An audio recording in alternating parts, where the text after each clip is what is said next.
Hi friends, welcome to my channel. మీకు కనుక నా వీడియోస్ నచ్చినట్టయితే లైక్ చేయండి, షేర్ చేయండి, సబ్స్క్రైబ్ చేసుకోవడం మాత్రం మర్చిపోకండి. ఇప్పుడైతే నేను వంకాయ టమాటా కర్రీ చేద్దాం అనుకున్నా. వాటికి కావాల్సినవి వంకాయలు, టమాటాలు, పచ్చిమిరపకాయలు, ఉల్లిపాయలు. ఎప్పుడైనా మనం వంకాయలు కోసి పెట్టుకునేటప్పుడు వాటర్లో అయితే ఒక స్పూన్ సాల్ట్ అయితే వేయండి. తర్వాత టమాటాలు, ఉల్లిపాయలు, పచ్చిమిర్చి, వంకాయలు అన్నీ కోసి ఒక పక్కన పెట్టుకోవాలి. స్టవ్ వెలిగించి ఒక గిన్నె పెట్టి 2 టేబుల్ స్పూన్ ఆయిల్ వేసి ఆవాలు, జీలకర్ర, పచ్చెనగపప్పు, కరివేపాకు, పచ్చిమిరపకాయలు, ముందుగా కోసి పెట్టుకున్న ఉల్లిపాయలను వేసి బాగా వేపుకోవాలి. ఉల్లిపాయలు బాగా మగ్గిన తర్వాత 1 స్పూన్ అల్లం వెల్లుల్లి పేస్ట్ వేసుకోవాలి. అల్లం వెల్లుల్లి పేస్ట్ పచ్చివాసన పోయిన వరకు వేయించుకొని టమాటా ముక్కలను అయితే వేయాలి.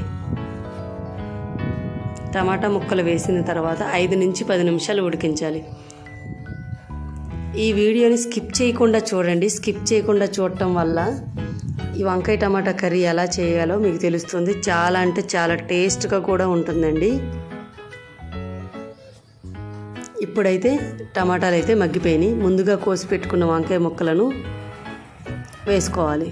వంకాయ ముక్కలన్నీ వేసిన తర్వాత ఒకసారి బాగా కలిపి మూత పెట్టాలి. టమాటాలు కొంచెం మగ్గిన తర్వాత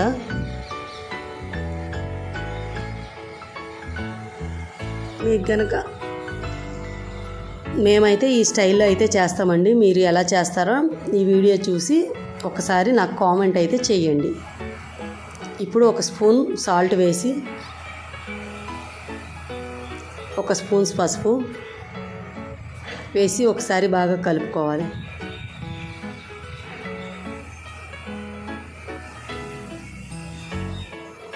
వంకాయలు అయితే ఆల్మోస్ట్ బాగా మగ్గిపోయినాయండి.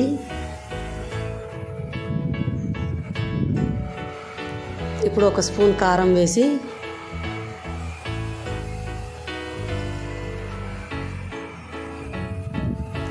ఒక చిన్న గ్లాస్తో వాటర్ అయితే యాడ్ చేయండి. ఒకసారి బాగా కలిపెట్టి 5 నుంచి 10 నిమిషాలు బాగా ఉడికించాలి.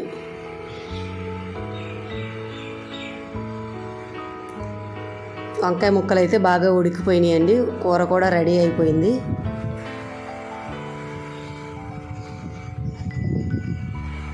చూడండి, నూనె బాగా తేలిపోయింది. కొత్తిమీర వేస్తే చూడండి, వంకాయ కూర అయితే రెడీ అయిపోయింది కదా.